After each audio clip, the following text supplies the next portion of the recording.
प्रभु जीशु ख्रीष्टଙ୍କ बहुमूल्य नाम रे आपण समस्त को मोर एही यूट्यूब चैनल फेमस चैनल रे स्वागत करूछि। प्रिय दर्शक बंधु, ए वीडियो माध्यम रे हमें आज लेंट एवं भस्म बुधवार विषय रे जानिबा पई चेष्टा करिबा।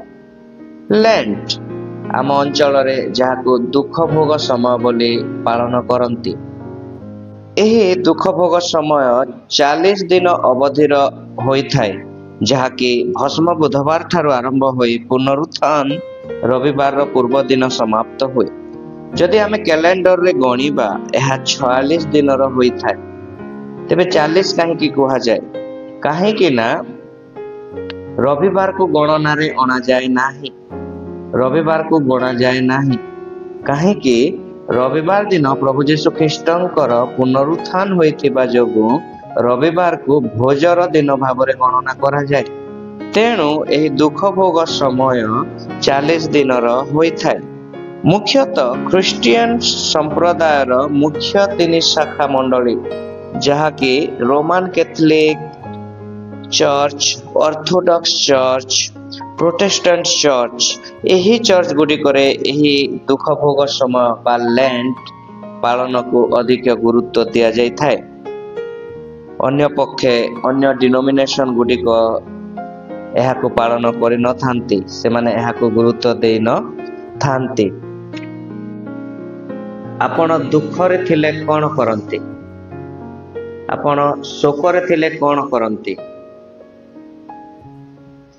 दुख समय रे शोक करबा समय रे आपण कोन करंती एवं लोक किपरि जानंती जे आपण दुख रे अछंती, शोक रे अछंती?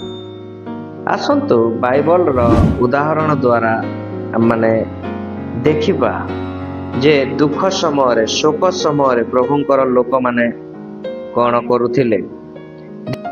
द्वितीय सामुएल 3 पर्व 31 पद तहिरे पर लिखा जाए, अनंतर दाऊद जोयाब को ताहार संगी लोक समस्त को कहिले, तुम्भे माने आपना आपना वस्त्र चिरी अखा पिंध ओ अब्नर रो आगे आगे शोक करी चालो। पुणी दाऊद राजा शवसज्जार पछे पछे चलिले। एठी आमे देखुछु राजा दाऊद कर शोक करिबा विषय, से कि प्रकार शोक करुछंती। आ गोटे अंशर आमे देखिबा आदि पुस्तक 37 पर्व तार 34 पदरे आमे देखुछु जे जेते बेले याकूब खबर पाउछंती जे तांकर प्रिय पुत्र जोसेफ कर मृत्यु हो जाइछि बोली भाबी से कि प्रकार शोक करुछंती। आदि पुस्तक 37 पर्व 34 पद तहिरे पर लिखा जाए, तहु याकूब अपना वस्त्र चिरी कोटी देश रे अखा पिंधि पुत्र निमंते अनेक दिन पर्यंत शोक कले। याकूबंक शोक करिबा विषय एठी आमे देखुछु। सेही प्रकारे एस्टर पुस्तक 4 पर्व 1 पदरे लिखा जाए, मर्दखय कि प्रकारे शोक कले से विषय आमे माने टिके देखिबा। एस्टर पुस्तक 4 पर्व तार प्रथम पदरे एही प्रकार लिखा जाए, मर्दखय एही सब विषय गोचर हुअन्ते अपना वस्त्र चिरिला ओ अखा पिंधि ओ भस्म लेपन करी नगर मध्य को जाई उच्च और विलाप स्वर रे रोदन कला। एठी हमें देखुछु जे हामन रो कुमंत्रणा जोगु राजा गोटे घोषणानामा जारी कले जे समस्त जिहुदी मानकर विनाश करिबा पई। आ से खबर शुणु शुणु मर्दखय कि प्रकारे शोक करुछंती, दुख करुछंती। जुनस 3 पर्व 5 पदरु 7 पदरे आमे देखुछु निनिबे रो लोकंक अनुताप विषय। जेते बेले जुनस भविष्यत वक्ता से नगर को जाई घोषणा करुछंती जे 40 दिन गत हेले निनिबे उत्पाटित हेबो। ओहा शुणु शुणु कि प्रकार लोक माने अनुताप करुछंती, पश्चाताप करुछंती। आसंतो देखिबा 5 पद एवं 6 पद तहिरे निनिबीर लोक माने परमेश्वरंक ठारे विश्वास कले ओ उपवास घोषणा करी बड़ ठारू सान पर्यंत समस्ते चट वस्त्र पिंधिले। अनंतर एही सब वार्ता निनिबी राजा निकटरे उपस्थित हुअन्ते ସେ ଆପଣା ସିଂହାସନରୁ ଉଠିଲା ଓ ଆପଣାର ବସ୍ତ୍ର କାଢି ଚଟ ପିନ୍ଧି ଭସ୍ମରେ ବସିଲା। ଆହୁରି ଯଦି ଆମେ ଦେଖିବା ଯିଶା ପୁସ୍ତକ 37 ପର୍ବ 1 ପଦ, ତହିଁରେ ଏହିପରି ଲେଖାଯାଏ, ଏଥିରେ ହିଜକିୟ ରାଜା ତାହା ଶୁଣନ୍ତେ ଆପଣା ବସ୍ତ୍ର ଚିରି ଓ ଅଖା ଘୋଡାଇ ହୋଇ ସଦାପ୍ରଭୁଙ୍କ ଗୃହକୁ ଗଲା। ରାଜା ଆହାବଙ୍କ ବିଷୟ ପ୍ରଥମ ରାଜାବଳୀ 21 ପର୍ବ 27 ପଦ, ଦାନିଏଲ ପୁସ୍ତକ 9 ପର୍ବ 3 ପଦ ଲେଖାଯାଏ, ଦାନିଏଲ କି ପ୍ରକାର ସେ ଶୋକ କଲେ। ଆମେ ଦେଖୁଛୁ ଯେ ଜଣେ ଯେତେବେଳେ ଦୁଃଖ କରୁଛି, ଯେତେବେଳେ ଶୋକ କରୁଛି, ଯେତେବେଳେ ପଶ୍ଚାତାପ କରୁଛି, ସେ ଆପଣା ବସ୍ତ୍ର ଫାଡୁଛି, ଅଖା ବସ୍ତ୍ର ପରିଧାନ କରୁଛି, ଚଟ ବସ୍ତ୍ର ପରିଧାନ କରୁଛି, ଭସ୍ମ ଉପରେ ବସୁଛି, ଭସ୍ମକୁ ଆପଣା ଉପରେ ବୋଳି ହଉଛି। ଏହି ସବୁ କଣ? ଏହି ସବୁ ହଉଛି ଶୋକର ଚିହ୍ନ। ଏହା ଏକ ସଂକେତ, ପଶ୍ଚାତାପର ଚିହ୍ନ, ମନ ପରିବର୍ତ୍ତନ କରିବାର ଚିହ୍ନ। ଏହା ଏକ ସାଇନ୍, ଚିହ୍ନ ଥିଲା ଯେ ଏହା କଲେ ଲୋକ ଜାଣୁଥିଲେ ଯେ ସେ ଦୁଃଖରେ ଅଛି, ସେ ଶୋକରେ ଅଛି, ସେ ପଶ୍ଚାତାପ କରୁଛି। ଆଉ ଆମେ ଦେଖୁଛୁ ସେହି କନସେପ୍ଟ ଉପରେ ଏହି ଦୁଃଖ ଭୋଗ ସମୟର ଭସ୍ମ ବୁଧବାର ନାମ ଦିଆଯିବାର ଅର୍ଥ ଏହାକୁ ହିଁ ବୁଝାଉଛି ଯେ ଭସ୍ମ ବୁଧବାର ଆରମ୍ଭ ପବିତ୍ର ଶାସ୍ତ୍ରରୁ ଆମେ ଗୋଟିଏ ଅଂଶ ପାଠ କରିବା। ଜୋଏଲ ଭବିଷ୍ୟତ ବକ୍ତାଙ୍କ ପୁସ୍ତକ 2 ପର୍ବ 12 ପଦରୁ 17 ପଦର ଶେଷ ଯାଏଁ। ତହିଁରେ ଏହିପରି ଲେଖାଯାଏ, ତଥାପି ସଦାପ୍ରଭୁ କହନ୍ତି, ଏବେ ହେଁ ତୁମ୍ଭେମାନେ ଉପବାସ, ରୋଦନ ଓ ବିଳାପ କରି ଆପଣମାନଙ୍କର ସର୍ବାନ୍ତକରଣ ସହିତ ଆମ୍ଭ ନିକଟକୁ ଫେରିଆସ। ପୁଣି ଆପଣା ଆପଣା ବସ୍ତ୍ର ନ ଚିରି ଅନ୍ତଃକରଣ ଚିର ଓ ସଦାପ୍ରଭୁ ଆପଣମାନଙ୍କର ପରମେଶ୍ୱରଙ୍କ ନିକଟକୁ ଫେରିଆସ। କାରଣ ସେ କୃପାମୟ ଓ ସ୍ନେହଶୀଳ, କ୍ରୋଧରେ ଧୀର ଓ ଦୟାରେ ପରିପୂର୍ଣ୍ଣ, ଆଉ ସେ ଅମଙ୍ଗଳ କରିବା ବିଷୟରେ କ୍ଷାନ୍ତ ହୁଅନ୍ତି। 15 ପଦ, ସିଓନରେ ତୁରୀ ବଜାଅ ଓ ପବିତ୍ର ଉପବାସ ନିରୂପଣ କର, ମହାସଭା ଆହ୍ୱାନ କର, ଲୋକମାନଙ୍କୁ ଏକତ୍ର କର, ପବିତ୍ର ସମାଜ ନିରୂପଣ କର, ପ୍ରାଚୀନ ମାନଙ୍କୁ ସଂଗ୍ରହ କର, ବାଳକ ବାଳିକା ମାନଙ୍କୁ ଓ ଦୁଗ୍ଧ ପୋଷ୍ୟ ଶିଶୁମାନଙ୍କୁ ଏକତ୍ର କର। ବର ଆପଣା ଶୟନ ଗୃହରୁ ଓ କନ୍ୟା ଆପଣା ଅନ୍ତଃପୁରରୁ ବାହାର ହେଉ। ଏଠି ଆମେ ଦେଖୁଛୁ ଯେ ସଦାପ୍ରଭୁ ଆହ୍ୱାନ ଦିଅନ୍ତି ତାଙ୍କର ଲୋକ ସମସ୍ତଙ୍କୁ ଯେ ଉପବାସ, ରୋଦନ ଓ ବିଳାପ କରି ସର୍ବାନ୍ତକରଣ ସହିତ ତାଙ୍କ ନିକଟକୁ ଫେରିଯିବା ପାଇଁ, ତାଙ୍କ ନିକଟକୁ ଫେରି ଆସିବା ପାଇଁ। ଆଉ 13 ପଦରେ ଲେଖାଯାଏ ଯେ ଆପଣା ଆପଣା ବସ୍ତ୍ର ନ ଚିରି ଅନ୍ତଃକରଣ ଚିର। ପ୍ରିୟ ଦର୍ଶକ ବନ୍ଧୁ, ସେ ସମୟରେ ଆମେ ଯେପରି ଖୁସିକୁ ଦର୍ଶାଇବା ପାଇଁ ଅନେକ ବିଷୟ କରିଥାଉ, ସେ ପ୍ରକାରେ ଦୁଃଖକୁ ଦର୍ଶାଇବା ପାଇଁ ମଧ୍ୟ ଅନେକ ବିଷୟ ଅଛି।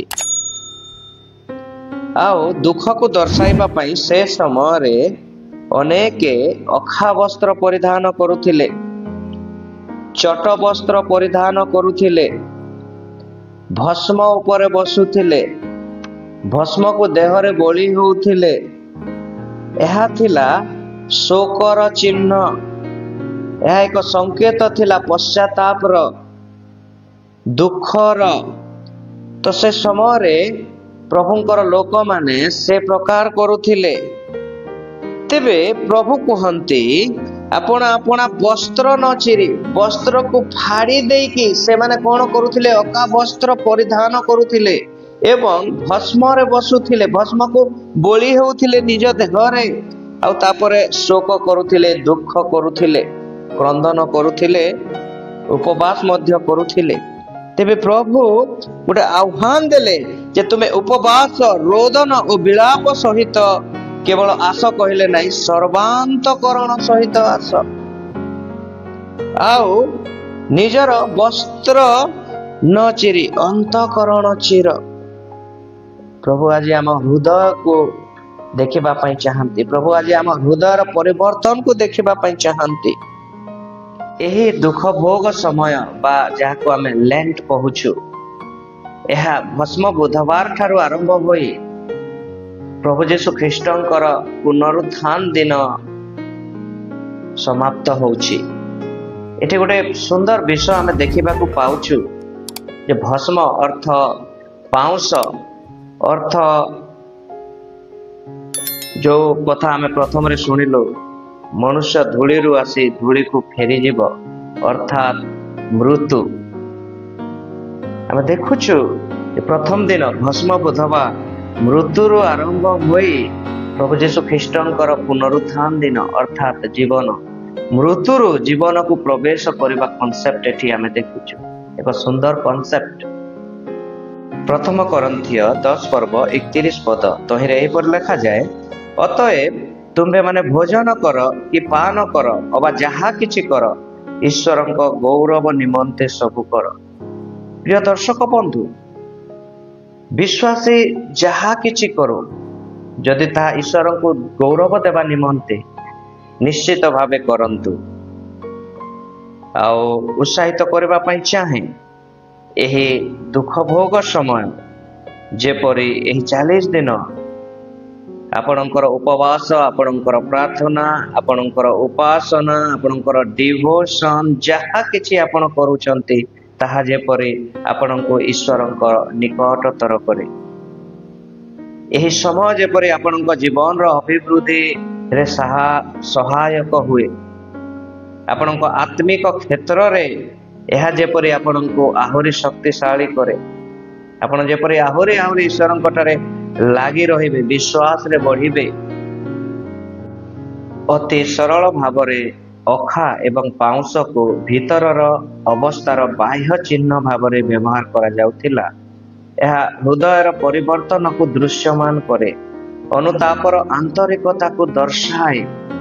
तेणु भस्म बुधवार बोली कहा जाए। भस्म हेउछि एक चिन्ह पश्चातापर, दुखर, शोकर।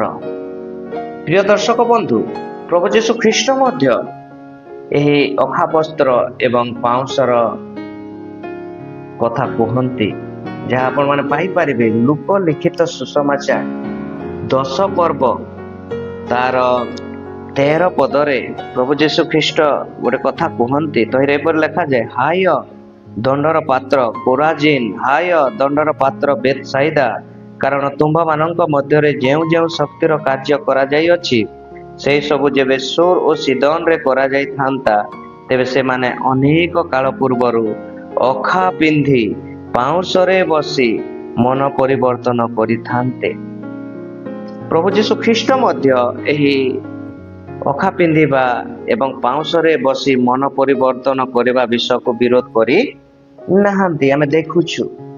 तेबे मु उत्साहित करबा पई चाहे जे एही दुख भोग समय मनुष्यर दुख भोग करबा निमंते नुहे, किंतु प्रभु यीशु ख्रीष्ट मनुष्य निमंते जो दुख भोग कले एवं क्रूस्य जातना सही क्रूसरे मृत्युवरण कले, सेही समस्त विषय को स्मरण करबा पई विश्वासी एही दुख भोग समय पालन करिथांती। आ एही दुख भोग समय पालन करिवार मूल एवं मुख्य उद्देश्य, एकमात्र उद्देश्य हेउछि जे तांकर सेही बलिदान को स्मरण करी विश्वासी प्रेम रे आहुरी आहुरी ईश्वरंक ठारे निविष्ट हेबा, विश्वास रे आहुरी वृद्धि पाइबा, ईश्वरंक निकटतर हेबा, ईश्वरंक निकट रे सेही बलिदान पाई सेही प्रेम पाई कृतज्ञता ज्ञापन करिबा। एहा ही हेउछि एही दुख भोग समार एवं भस्म बुधवार मूल उद्देश्य एवं मूल विषय। प्रभु ए वाक्य रे आपण समस्त को आशीर्वाद करंतु। आमेन।